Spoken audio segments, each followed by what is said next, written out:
ರಾಜ್ಯದ MLC ಚುನಾವಣೆ 4 MLC ಚುನಾವಣೆ ನಡೀತಾ ಇದೆ.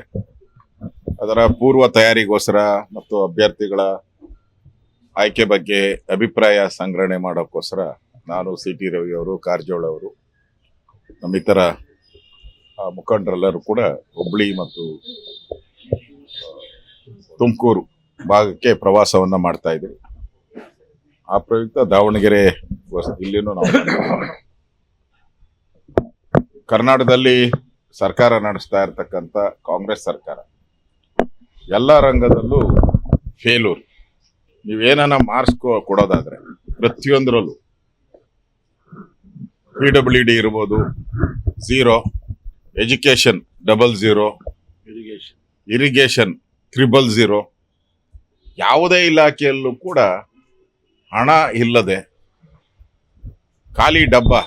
ಖಾಲಿ ಡಬ್ಬ ಹೆಂಗೆ ಸೌಂಡ್ ಮಾಡುತ್ತೋ ಹಂಗೆ ಮಾಡ್ತಾ ಇದ್ದಾರೆ ಅಷ್ಟೇ. DK ಶಿವಕುಮಾರ್ ಅವರು ಹೇಳಿದ್ರು BJP ಅವರು ಒಂದು ಫ್ಲೈಓವರ್ ಮಾಡಿದ್ರೆ ಅಂತ. ನಾವು ಫ್ಲೈಓವರ್ ಮಾಡಿರೋದನ್ನ, ನಾವು ರಸ್ತೆ ಮಾಡಿರೋದನ್ನ ಉದ್ಘಾಟನೆ ಮಾಡ್ತಾ ಇರೋರು ಕಾಂಗ್ರೆಸ್ ಅವರು.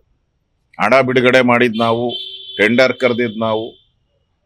ಇವತ್ತು ಆ ಕೆಲಸನ ಉದ್ಘಾಟನೆ ಮಾಡ್ತಾ ಇದ್ದಾರೆ ಹೊರತು ಕಾಂಗ್ರೆಸ್ ಬಂದ ಮೇಲೆ 2.5 ವರ್ಷದಲ್ಲಿ ಹಣ ಬಿಡುಗಡೆ ಮಾಡಕ್ಕೆ ಅವರ ಬಡ್ಜೆಟ್ ಅಲ್ಲಾಗ್ಲಿ, ಫೈನಾನ್ಸ್ ಡಿಪಾರ್ಟ್ಮೆಂಟ್ ಅಲ್ಲಾಗ್ಲಿ ಎಲ್ಲಿದೆ ಹಣ ತೋರಿಸಿ ಫಸ್ಟ್. ಈಗ ಸರ್ಕಾರ ನಡೆಸಿ ನಾನು ಕೂಡ 4-5 ಬಾರಿ ಮಂತ್ರಿ ಆಗಿದ್ದೀನಿ. ನಿಮ್ಗೆ ಅನುದಾನ ಸಿಗೋದೆ ನಿಮ್ಗೆ ಎಲ್ಲ ಖರ್ಚು ವೆಚ್ಚಗಳು ಹೋಗಿ 4 ಲಕ್ಷ ಬಡ್ಜೆಟ್ ಮಾಡಿದ್ರು, ಖರ್ಚು ವೆಚ್ಚಗಳು ಹೋಗಿ ನಿಮ್ಗೆ 80,000 ಕೋಟಿ ಅಷ್ಟೇ ಸಿಗೋದು. ಈಗ ನೀವು ಫ್ರೀಗಳಿಗೆ 65ರಿಂದ 70,000 ಹೋಯ್ತು. ಇನ್ನು 10,000 ಕೋಟಿ ಇಟ್ಕೊಂಡು ಎಲ್ಲಿ ಬಡ್ಡಿ ಕಟ್ಟಕ್ ಆಗಲ್ಲ. ನೀವು ನಿಮ್ಮ ಮನೆ ರಿಪೇರಿ 10,000 ಕೋಟಿ ಏನು ಉಳಿದಿದೆ? ಸಿದ್ದರಾಮಯ್ಯ ಮನೆ ರಿಪೇರಿ, DK ಶಿವಕುಮಾರ್ ಮನೆ ರಿಪೇರಿ, ಗೆಸ್ಟ್ ಹೌಸ್ಗಳು ರಿಪೇರಿ, ನಿಮ್ದು ಮಂತ್ರಿಗಳು ರಿಪೇರಿ, ಬಳ್ಳಾರಿ ಸಾಧನಾ ಸಮಾವೇಶಕ್ಕೆ ಅದಕ್ಕೊಂದು 25 ಕೋಟಿ, ಗಾಂಧಿ ಇದು ಬೆಳಗಾವಿಯಲ್ಲಿ ಗಾಂಧಿ ಹೆಸರಲ್ಲಿ ನೀವು ಮಜಾ ಮಾಡಿದ್ರಲ್ಲ, ಅದಕ್ಕೋಸ್ಕರ ಒಂದು 25, ಜನಗಣತಿಗೋಸ್ಕರ ಒಂದು 400 ಕೋಟಿ ಮುಗಿದೋಯ್ತಲ್ಲ. ಎಲ್ಲಿದೆ ಹಣ? ಅದರಿಂದ ಈ ಸರ್ಕಾರ ಪಾಪರ್ ಆಗಿದೆ. ಅಭಿವೃದ್ಧಿಗೆ ಹಣ ಇಲ್ಲ. ಅದನ್ನ ಯಾಮಾರ್ಸಕ್ಕೋಸ್ಕರ ಅದು ಜನ ಚರ್ಚೆ ಮಾಡಬಾರ್ದು. ಮಾಧ್ಯಮದಲ್ಲಿ ನಾನು ನೋಡ್ತಾ ಇದ್ದೆ, ಕಳೆದ 3-4 ತಿಂಗಳಲ್ಲೂ ಇಡೀ ರಾಜ್ಯದಲ್ಲಿ ರಸ್ತೆಗಳು ಹಳ್ಳ ಬಿದ್ದ ರಸ್ತೆಗಳನ್ನೇ ತೋರಿಸ್ತಾ ಇದ್ರಿ ನೀವು. ಹಳ್ಳ ಬಿದ್ದಿರೋ ರಸ್ತೆನ ಬಿಟ್ಬಿಟ್ಟು ಬೇರೆ ಕಡೆ ಡೈವರ್ಟ್ ಮಾಡಕ್ಕೆ ಐಡಿಯಾ ಮಾಡಿದ್ರು. ಅದಕ್ಕೆ ಪ್ರಿಯಾಂಕಾ ಖರ್ಗೆನ ತಗೊಬಂದು ನಿಲ್ಸಿದ್ದಾರೆ. ಅವರು RSS, 7SS, 8SS ಏನೇನವೋ ಎಲ್ಲ ಹುಡುಕ್ತಾ ಇದ್ದಾರೆ ಅವರು. ಅದನ್ನ ತರ ಮುಖಾಂತರ ಈ ಅಭಿವೃದ್ಧಿ ವಿಚಾರ ಮೂಲೆ ಗುಂಪಾಗಬೇಕು. ಈ ಸರ್ಕಾರದ ಫೇಲೂರು ಮೂಲೆ ಗುಂಪಾಗಬೇಕು. ಜನ ಇವ್ರನ್ನ ಕಾಂಗ್ರೆಸ್ ಪಾರ್ಟಿನ ಛೀ ಅಂತ ಹೇಳ್ತಾ ಇದ್ದಾರೆ. ಅದು ಸೈಡ್ ಲೈನ್ ಆಗ್ಬೇಕು. ಅದಕ್ಕೋಸ್ಕರ ಬಂದಿರೋದಷ್ಟೇ. ಇಲ್ಲಾಂದ್ರೆ ನೋಡಿ, ಇವರು ತಾತ ಮುತ್ತಾತನಕ, ಕಾಂಗ್ರೆಸ್ ಅವ್ರ ತಾತ ಮುತ್ತಾತನಕ ಅಲ್ಲಿಂದನೂ RSS ಬಗ್ಗೆ ಏನು ಮಾಡಿಲ್ಲ. ಇವಾಗ ಯಾಕೆ ಬಂತು? ಸಿದ್ದರಾಮಯ್ಯ ಕಳೆದ 5 ವರ್ಷ ಇದ್ರಲ್ಲಪ್ಪ, ಅವಾಗ RSS ಸುದ್ದಿ ಎತ್ಬೋದಾಯ್ತಲ್ಲ, ಯಾಕೆ ಎತ್ತಿಲ್ಲ? ಅವಾಗ ಹಣ ಇತ್ತು, ಎತ್ತಿಲ್ಲ. ಈಗ ಹಣ ಇಲ್ಲ, ಬಿರಿ ಹೆಣಗಳೇ ಬೀಳ್ತಾ ಇದೆ. ಬಿರಿ ಆತ್ಮಹತ್ಯೆಗಳು. ಸಂಬಳ ಕೊಟ್ಟಿಲ್ಲ, 2 ವರ್ಷದಿಂದ ಸಂಬಳ ಕೊಟ್ಟಿಲ್ಲ. ಒಂದ್ ಕಡೆ 3 ತಿಂಗಳಿಂದ ಸಂಬಳ ಕೊಟ್ಟಿಲ್ಲ. ಈ ಅಂಗನವಾಡಿ ಅವ್ರಿಗೆ 3 ತಿಂಗಳಿಂದ ಅವ್ರಿಗೂ ಸಂಬಳ ಕೊಟ್ಟಿಲ್ಲ. ಅವ್ರಿಗೆ ಜಾಸ್ತಿ ಮಾಡ್ತೀನಿ ಅಂತ ಹೇಳಿದ್ರಿ, ಅದು ಜಾಸ್ತಿನೂ ಮಾಡಿಲ್ಲ. ಹಣ ಬದಲು ಹೆಣಗಳು ಬೀಳ್ತಾ ಇದೆ. ಈ ಸರ್ಕಾರ ಬಂದ್ಮೇಲೆ ಆತ್ಮಹತ್ಯೆಗಳು, ಅಧಿಕಾರಿಗಳು ಸಂಬಳ ಇಲ್ದಿರ ಆತ್ಮಹತ್ಯೆಗಳಾಗ್ತಾ ಇದೆ. ಇದನ್ನ ಯಾಮಾರ್ಸಕ್ಕೋಸ್ಕರ ಮಾಡಿರುವಂತ ಕುತಂತ್ರ ಅಷ್ಟೇ, RSSನ ಮುಂದೆ ತಂದಿರುವಂಥದ್ದು. ಅದರಿಂದ ಈ ಸರ್ಕಾರ ಜನನೂ ಕಾಯ್ತಾ ಇದ್ದಾರೆ. ಈ ಸರ್ಕಾರ ಯಾವಾಗ ತೊಲಗ್ತೈತೆ, ಜನಕ್ಕೆ ಯಾವಾಗ ಅಭಿವೃದ್ಧಿ ಆಗ್ತೈತೆ ಅಂತ ಜನ ಕಾಯ್ತಾ ಇದ್ದಾರೆ. ಹೂನಪ್ಪ, ನಾನ್ ನವೆಂಬರ್ ಕ್ರಾಂತಿ ಅಂತ ಹೇಳಿದಾಗ ಅದನ್ನೇನ್ ಹೇಳಿದ್ರು? ಬುರುಡೆ, BJP ಅವರೆಲ್ಲ ಬುರುಡೆ ಬಿಡ್ತಾರೆ ಅಂದ್ರು. ಈಗ ಯತೀಂದ್ರ ಹೇಳಿದಾಗ ಕರೆಕ್ಟ್. ನಿಮ್ಗೆ ಕಾಂಗ್ರೆಸ್ ಅವ್ರಿಗೆ ಯತೀಂದ್ರ ಹೇಳಿದ್ದು ಕರೆಕ್ಟು. ಪಾಪ ರಾಜಣ್ಣ ಹೇಳ್ದ ತುಮಕೂರು, ಅವನ್ನ ಓಡಿಸೇ ಬಿಟ್ರು. ಕ್ರಾಂತಿ ಅಂತ ಹೇಳ್ದ, ಅವನ್ನ ಬೋರ್ಡ್ ಇಲ್ದಂಗೆ ಓಡಿಸ್ಬಿಟ್ರು. ಯಾರ್ಯಾರು ಹೇಳಿದಾರೋ ಅವರೆಲ್ಲ ಬೋರ್ಡ್ ಇಂದ ಓಡಿಸಿದ್ದೀರಾ. ಈಗ ಯತೀಂದ್ರ ಹೇಳಿರೋದು ಡಿ ಕೆ ಶಿವಕುಮಾರ್ಗೆ ಪಂಗನಾಮ ಅನ್ನೋದು ಪಕ್ಕ ಇದರಲ್ಲಿ. ಡಿ ಕೆ ಶಿವಕುಮಾರ್ಗೆ ಯಾವ ನಾಮ ಇಡಬೇಕು ಅಂತ, ಯಾಕಂದ್ರೆ ಡಿ ಕೆ ಶಿವಕುಮಾರ್ ದಿನ ಇದ್ರೆ ನೋಡ್ತಿರಲ್ಲ, ಅವ್ರೇನು ರಸ್ತೆ ಗುಂಡಿ ಬಿಚ್ಚಕ್ಕೆ ಎಲ್ಲೂ ಬೆಂಗಳೂರಲ್ಲಿ ಬರ್ತಾ ಇಲ್ಲ. ಅವರು ಪೂರ್ತಿ ಟೆಂಪಲ್ ನಾಮ 2 ನಾಮ ಹಾಕೊಂಡು ಟೆಂಪಲ್ ರನ್ ಮಾಡ್ತಾ ಇದ್ದಾರೆ.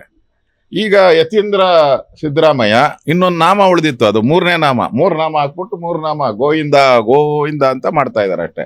ಯತೀಂದ್ರ ಅವರ ಸ್ಟೇಟ್ಮೆಂಟು ಸಿದ್ದರಾಮಯ್ಯ ಹೇಳಿ ಮಾಡಿಸಿರೋದೆ, ಅದು ಬೆಳಗಾವಿಗೆ ಹೋಗಿ ಅವ್ರ ಮನೆಯಲ್ಲೇ ಹೇಳಿದ್ದಾರೆ ಅಂತ ಹೇಳಿದ್ರೆ ಇದು ಪಕ್ಕ. ನಾಮ ಹಾಕೋದು ಪಕ್ಕ. ಕಾಂಗ್ರೆಸ್ ಒಂಥರ ಒಡೆದ ಮನೆ.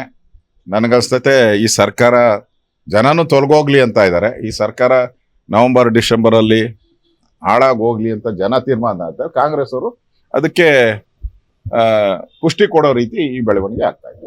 ನಿಮ್ಮ ಸರ್ಕಾರ ಹೇಳಿ ಆರೋಪ ಮಾಡಿದ್ರು.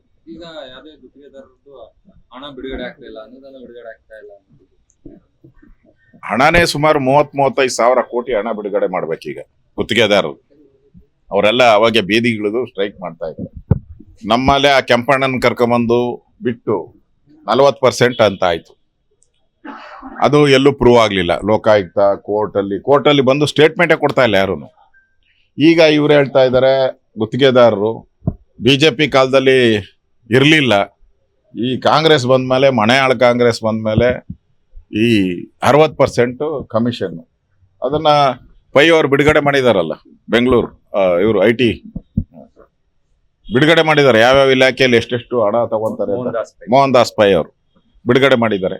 ಈ ಸರ್ಕಾರ ಬಿಹಾರ್ ಚುನಾವಣೆಗೆ ಮೊನ್ನೆ ಕರೆದಿದ್ರಲ್ಲ, ಊಟದ ಪಾರ್ಟಿ, ಡಿನ್ನರ್ ಪಾರ್ಟಿ, ಅದು ಡಿನ್ನರ್ ಪಾರ್ಟಿ ಅಲ್ಲ, ಕಲೆಕ್ಷನ್ ಪಾರ್ಟಿ. ಅದು ಪಾರ್ಟಿ ಮಾಡಿದ್ರು, ಎಲ್ಲರಿಗೂ ಊಟ ಕೊಟ್ಟರು ಗೊತ್ತಿಲ್ಲ. ಕೆಲವರು ಎದ್ದು ಓಡೋಗ್ಬಿಟ್ರು. ಕೇಳಿದ್ದು ರೇಟ್ ನೋಡಿ 300ರಿಂದ 400 ಕೋಟಿ ಕಲೆಕ್ಷನ್ ಅಂತ ಹೇಳಿದ್ದಾರೆ. ಕೆಲವರು ಮಂತ್ರಿಗಳು ಎಸ್ಕೇಪ್ ಆಗಿ ಓಡೋಗ್ಬಿಟ್ಟಿದ್ದಾರೆ. ಇನ್ನು ಕೆಲವರು ಅಟೆಂಡೇ ಆಗಿಲ್ಲ ಓಡೋಗ್ಬಿಟ್ಟಿದ್ದಾರೆ. ಒಟ್ಟಾರೆ ಈಗ ಬಿಹಾರ್ ಚುನಾವಣೆಗೆ 400 ಕೋಟಿ ಟಾರ್ಗೆಟ್ ಕೊಟ್ಟಿದ್ದಾರೆ. ಅದು ನಿಮಗೆ ನಿಮ್ಮ ಚೇಂಬರ್ ವಿಧಾನಸೌಧದಲ್ಲಿ 3ನೇ ಮಹಡಿಯಲ್ಲಿ ಚೇಂಬರ್ ಉಳಿಬೇಕಾ ಇಲ್ಲ ಅನ್ನೋದನ್ನ ನೀವೇ ತೀರ್ಮಾನ ಮಾಡಿ ಅಂತ ಸಿದ್ದರಾಮಯ್ಯನವರು ಎಲ್ಲರಿಗೂ ಹೇಳಿದ್ದಾರೆ. ಯಾರ್ಯಾರು ಉಳಿಬೇಕೋ ಅವರೆಲ್ಲ ಕಪ್ಪ ಕಾಣಿಕೆ ಕೊಡ್ತಾರೆ. ಫಿಕ್ಸ್ ಮಾಡಿದಾರಲ್ಲ, 50 ಕೋಟಿ, 100 ಕೋಟಿ, 300 ಕೋಟಿ, 400 ಕೋಟಿ ಇಲಾಖೆ ವೈಸ್ ಫಿಕ್ಸ್ ಮಾಡಿದ್ದಾರೆ. ಅದೆಲ್ಲ ದುಡ್ಡು ವಸೂಲಿ ಆದ್ರೆ ಅವ್ರು ಮಂತ್ರಿ ಆಗಿರ್ತಾರೆ, ಇಲ್ಲ ಅಂದ್ರೆ ಗೆಟ್ ಪಾಸ್ ಹೇಳ್ಬಿಟ್ಟಿದಾರಲ್ಲ. ರೀಶಫಲ್ ಆಗ್ತೈತೆ ಅಂತ ಬಹಳ ಜನ ಹೇಳಿದ್ದಾರೆ. ರೀಶಫಲ್ ಆಗ್ತೈತೆ. ಅವಾಗ ಇವ್ರು ಯಾರು ಇರಲ್ಲ. ಯಾರ್ಯಾರು ದುಡ್ಡು ಕೊಟ್ಟು, ಇವಾಗ ಯಾರನ್ನ ಬಿಟ್ಟು ನೋಡಿ, ನಾನು ಹೇಳಿರ್ತೀನಿ ಇವತ್ತು ರೆಕಾರ್ಡ್, ಯಾರ್ಯಾರನ್ನ ಮಂತ್ರಿ ಪದವಿಯಿಂದ ಬಿಡ್ತಾರೋ ಅವರೆಲ್ಲ ದುಡ್ಡು ಕೊಟ್ಟಿಲ್ಲ ಅಂತ, ಯಾರ್ಯಾರು ಮಂತ್ರಿಯಾಗಿ ಉಳಿತಾರೋ ಅವರೆಲ್ಲ ದುಡ್ಡು ಕೊಟ್ಟಿದ್ದಾರೆ ಅಂತ. ಇದೇ ಮಾನದಂಡ, ಕಾಂಗ್ರೆಸ್ಸಿನ ಮಾನದಂಡ. ಧನ್ಯವಾದ.